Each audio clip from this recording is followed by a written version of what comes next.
मैं अभी आदरणीय दीदी से मिल करके आया हूँ। अभिषेक जी मेरे साथ हैं। हमें याद है जिस समय निष्पक्ष चुनाव हुआ, दीदी यहाँ की मुख्यमंत्री बनी और आज हम लोगों को सबको मिलकर के जो इलेक्शन में बेईमानी हुई है उसके लिए खड़ा होना पड़ेगा। ईमानदारी से इलेक्शन जब हुआ, इलेक्शन कमीशन ने जब इलेक्शन कराया तो वो जीती। और इस बार जो मल्टी लेयर माफियागिरी हुई है इलेक्शन में, कोई कभी सोच नहीं सकता था कि इस तरह की बेईमानी Bharatiya Janata party, election commission, उनके संगी साथी,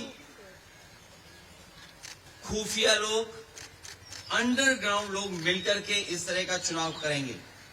अभी तक तो हम ये सुनते थे कि जो आज बंगाल करता है वो देश कल करता है, लेकिन बीजेपी ने जो उत्तर प्रदेश में किया बेईमानी, वो एक ट्रायल था उनका, और उससे सीख करके पूरा का पूरा चुनाव उन्होंने लूट लिया। सेंट्रल फोर्स हो, election commission, transfer posting, UP का चुनाव भी बड़े करीब से देखा है मैंने। न जाने कितने अधिकारियों की हम शिकायत करते थे, न कभी डीजीपी हटा, न कभी चीफ सेक्रेटरी हटे, न कोई डिस्ट्रिक्ट का अधिकारी हटाया उन्होंने। लेकिन जब बंगाल का चुनाव हुआ, पूरा का पूरा स्ट्रक्चरली उन्होंने अपना बनाया और उनको निर्देश दिए गए कि आपको चुनाव हराना है। आप में से बहुत सारे साथी होंगे, अब तो फोर्स के कई लोगों को 15 दिन की छुट्टी दी है, लीव। इतनी छुट्टी कभी सेंट्रल फोर्स को कभी नहीं मिली। अभी सुना है कि 15 दिन की छुट्टी दी गई है। और जिस तरह का व्यवहार यहाँ हो रहा है पॉलिटिकल वर्कर के साथ, पार्टी ऑफिस के साथ, हम लोग भी सरकार में आए और सरकार से गए, कभी कभी किसी वर्कर, पॉलिटिकल वर्कर के साथ इस तरह का व्यवहार नहीं हुआ। चाहे हमारे साथी अभिषेक हों, आदरणीय दीदी हों, उनको सिक्योरिटी की थ्रेट हो, जिन्होंने इतनी सेवा की हो लोगों की, आखिरकार किसकी ताकत की वजह से ही कर रहे हैं। मैं तो वो तस्वीरें दिखाना चाहता हूं जो कभी यूपी में तस्वीरें बनी थी इलेक्शन में। ये शायद तस्वीर आपने सबने देखी होगी, ये तस्वीर तो देखी होगी आपने। इससे ज्यादा भयानक काम यहां हुआ है। अगर बुलेट्स के डरा करके वोट डाला जाएगा तो कौन जीतेगा? आप बुलेट से डरा रहे हैं वोट के लिए, और इलेक्शन कमीशन निष्पक्ष नहीं है, बीजेपी के सहारे पे काम कर रहा है। जब बाई इलेक्शन उत्तर प्रदेश का हुआ था, मैं लोकसभा में अपने सभी मेंबर्स को लेकर के, कफन लेकर के गए थे हमारे सांसद, और इसलिए लेके गए थे कि स्पीकर को दे दें जिससे कि इलेक्शन कमीशन तक ये चला जाए, क्योंकि हम लोगों ने कहा कि इलेक्शन कमीशन ही मर गया है। और ये बात हम यूं ही नहीं कहते थे ये तो पहली तस्वीर है।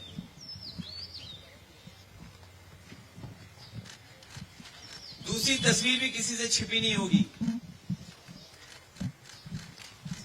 ये दूसरी तस्वीर भी नहीं छिपी होगी किसी से। और फिर जो वोट डालने का तरीका है, मैं केवल एक कॉन्स्टिट्यूंसी का उदाहरण दे रहा हूं कि इस तरीके से फोर्स से वोट डलवाया। मैं 2012, 2017, 2022 समाजवादी पार्टी 37%, 2017 42%, 2022 46%। कभी समाजवादी पार्टी चुनाव नहीं हारी। और बीजेपी 29%, 37%, 30%। और जब सेंट्रल फोर्स और फोर्स के साथ जब उन्होंने चुनाव डलवाया, अंदर किसी भी एजेंट को नहीं रुकने दिया। बंगाल में भी यही किया कि जो पॉलिटिकल पार्टी के पोलिंग स्टेशन के अंदर जो एजेंट्स होते हैं उनको धमकाया, डराया और न जाने क्या क्या तरीका अपनाया होगा। यहां देखिए आप, जब डराया, धमकाया और पुलिस का साथ लिया तो कितना 77% पहुंच गया वोट बीजेपी का। 77%। ये वो डेटा मैं दिखा रहा हूं जो इलेक्शन कमीशन के पास भी अवेलेबल होगा। ये तो पूरे इलेक्शन की प्रक्रिया ही बदल दी इन्होंने। और अब तो ऐसा है, बीजेपी की सरकार में इलेक्शन कमीशन से मिलकर के पहले आपको रिजल्ट मिल जाएगा, सर्टिफिकेट मिल जाएगा, उसके बाद काउंटिंग होगी, उसके बाद वोट पड़ेंगे, उसके बाद वोटर लिस्ट ठीक की जाएगी। पूरा चुनाव ही अलग कर दिया इन्होंने, पूरी चुनाव की प्रक्रिया ही बदल दी इन्होंने। और आदरणीय दीदी इनकी आंखों में खटकती हैं। आदरणीय दीदी संघर्ष करने वाली हैं, वो निराश होने वाली नहीं है। बीजेपी की आंखों में इसलिए खटकती हैं क्योंकि वो आदि आबादी का प्रतिनिधित्व करती हैं। और भारतीय जनता पार्टी के लोग जो पुरुषवादी हैं, सामंतवादी हैं, कभी नारी को बढ़ते हुए नहीं देख सकते। इन्होंने नारी को मुख्यमंत्री नहीं बनने दिया। राजस्थान में जो पहले मुख्यमंत्री की दावेदार थी, मुख्यमंत्री रही, और देश में केवल एक मुख्यमंत्री आधी अधूरी बनाई जिनके पास कोई पावर नहीं है। इसलिए हम इस लड़ाई में आदरणीय दीदी के साथ हैं, क्योंकि लोकतंत्र को बचाना है, संविधान को बचाना है। अगर हमारे वोट के अधिकार को ही छीन लेंगे तो फिर क्या लोकतंत्र बचा? इतनी डेमोक्रेसी को किसी ने डिस्ट्रॉय नहीं किया होगा जितना भारतीय जनता पार्टी ने किया। और भारतीय जनता पार्टी पावर के लिए, अपनी ताकत के लिए किसी भी सीमा तक जा सकती है, कोई भी कानून नियम तोड़ सकते हैं। और उत्तर प्रदेश में हम लोगों ने बड़े करीब से देखा, वहां पर ये जो करते थे वो यहां पर किया है।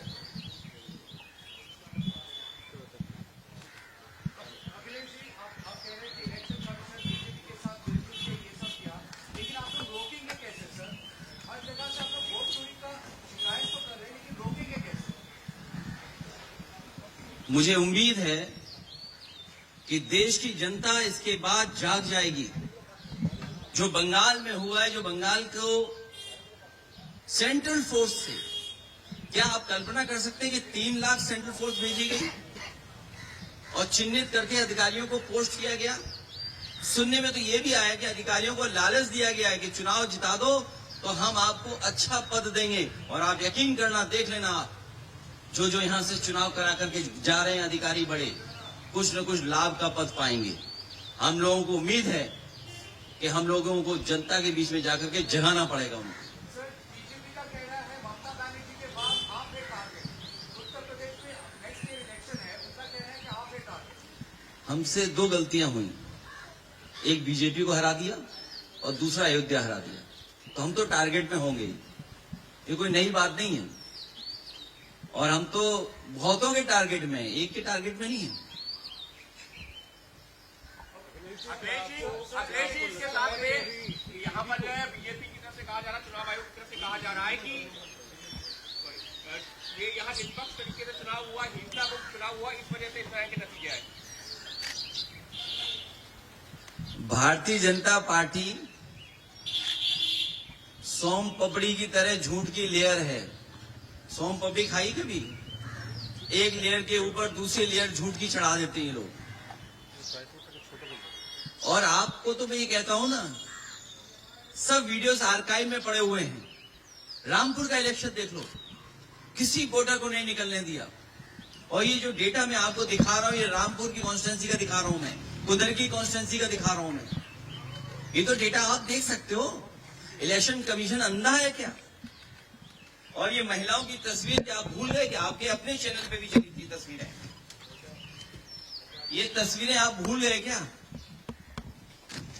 ये तो आपके चैनल पे भी तस्वीरें चली थी, वीडियो चले थे। ये इन महिलाओं ने, जिन्होंने कोई परवाह नहीं की, मैंने इन महिलाओं को 2-2 लाख रुपए से सम्मान किया था कि उन्होंने कम से कम अपने वोट के अधिकार के लिए लड़ी। उन्हें परवाह नहीं थी गोली की, उन्हें रिवॉल्वर की। आप पता करिए कि क्या हालत थी उस समय, केवल ये तस्वीर नहीं, ये तस्वीर भी आप भूले नहीं होंगे। हालांकि सीसीटीवी से बहुत घबराते हैं बीजेपी के लोग, सीसीटीवी से, कैमरे से बहुत घबराते हैं। अगर यही इलेक्शन कमीशन निष्पक्ष है तो कुदरकी में जो वोट डाला है उसकी सीसीटीवी वीडियो जनता को दिखा दो। अगर जनता को नहीं दिखाना चाहते हैं तो प्रेस पे तो भरोसा करते होंगे। अगर सब प्रेस को नहीं दिखा सकते हैं तो अपने खास चैनलों को बुला करके और हमें भी बुला लेना। और फिर जब सुप्रीम कोर्ट की प्रोसीडिंग्स लाइव हो सकती हैं तो बंगाल के वोटिंग की काउंटिंग की सीसीटीवी क्यों नहीं दिखाई जा सकती, क्यों नहीं लाइव हो सकती है? कम से कम जनता में तो संदेश जाए, जो लोकतंत्र है वो मजबूत होगा। अगर सीसीटीवी की जो फुटेज है वो अगर बीजेपी दिखवा देगी इलेक्शन कमीशन से तो शायद उससे लोकतंत्र और मजबूत होगा। ये तो अकेले इलेक्शन कमीशन से लड़ रहे थे, हमें तो यूपी में जो हमारा साथी कह रहा था टारगेट, उनके परिवार के लोग भी कई जगह बैठे हुए हैं, उनके बहुत सारे साथी सहयोगी भी बैठे हुए हैं। हमें सबसे लड़ना है, लेकिन हमें भरोसा है कि जनता ने जो बंगाल में देखा है, जिस तरीके का व्यवहार सेंट्रल फोर्स का, इलेक्शन कमीशन का, संघी साथियों का, इनके अंडरग्राउंड लोगों का, बीजेपी के लोगों का, उत्तर प्रदेश की जनता जागरूक होकर इनका जवाब देगी। क्या आपको लगता है कि इतना हाई टाइम कि दीदी को अब 10 पॉइंट के लिए दिल्ली की तरफ कुछ करनी चाहिए? मैं इस समय यही कह सकता हूं कि सभी पॉलिटिकल पार्टीज के नेता हम लोग बैठ करके बात करेंगे। अब सर आपको लगता है कि इंडिया अलायंस के सारे जो पार्टीज है वो स्ट्रॉन्गर है, अभी यूनाइटेड है बंगाल इलेक्शन के बाद?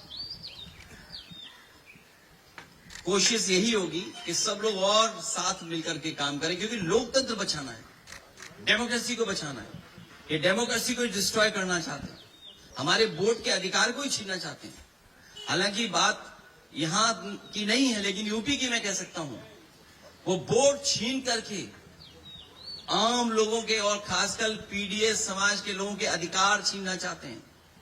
जब वोट छीनेगा तो सोचिए क्या अधिकार छीनेगा। वो डेटा आपको अवेलेबल है कि किस तरीके से वोट के अधिकार को छीनने से कितनी सीटें हार गई, वो डेटा छिपा नहीं है। और लॉजिकल डिस्क्रिपेंसी के लिए क्या सॉफ्टवेयर इस्तेमाल किया होगा, आखिरकार किसका सॉफ्टवेयर था वो? लॉजिकल डिस्क्रिपेंसी जो हुई है वो किसकी वजह से हुई है? कौन डेटा देख रहा था, कौन सा सॉफ्टवेयर था वो? पार्लियामेंट में तो मैं कफन लेके गया था इलेक्शन कमीशन के लिए, बिल्कुल उठाएंगे।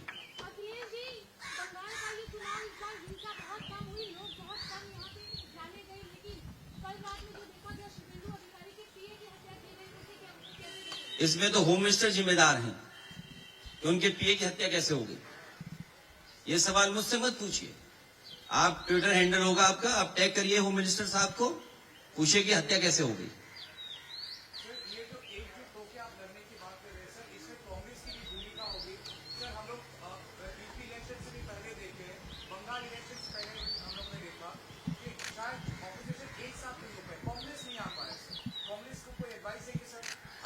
मैं किसी को एडवाइस देने के लिए नहीं आया हूं। मैं लोकतंत्र और जिस तरीके से आदरणीय दीदी को अपमानित किया, उनके कार्यकर्ताओं को वोट नहीं डालने दिया, क्या जिम्मेदारी सेंट्रल फोर्स की है? क्या आप इलेक्शन को इस तरह कराएंगे कि आप वहां पर एजेंट्स को नहीं बैठने देंगे, पॉलिटिकल पार्टी के एजेंट्स को नहीं बैठने देंगे, और फिर इस बात की तैयारी करेंगे कि एसआईआर करा करके हम टारगेटेड किस बूथ पर वोट कटवाना है?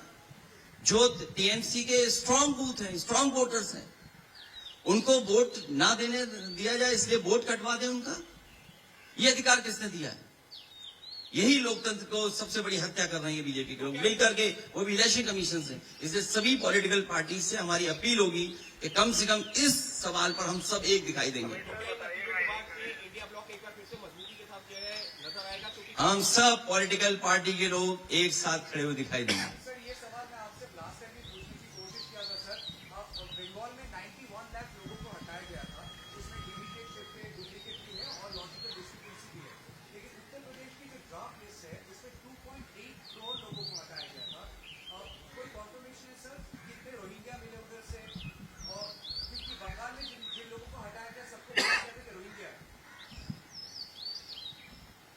जब ये बात आपको पता है तो ये भी पता होगी आपको कि हमारे मुख्यमंत्री जी घबरा गए थे।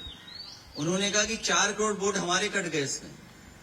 तो क्या मानूं मैं आप, अगर हमारे उत्तर प्रदेश के मुख्यमंत्री ये शिकायत करें इलेक्शन कमीशन को कि 4 करोड़ वोट हमारे कट गए, तो इस सवाल का जवाब तो हमारे उत्तर प्रदेश के मुख्यमंत्री देंगे कि जिन्होंने कहा कि 4 करोड़ वोट कट गए हमारे।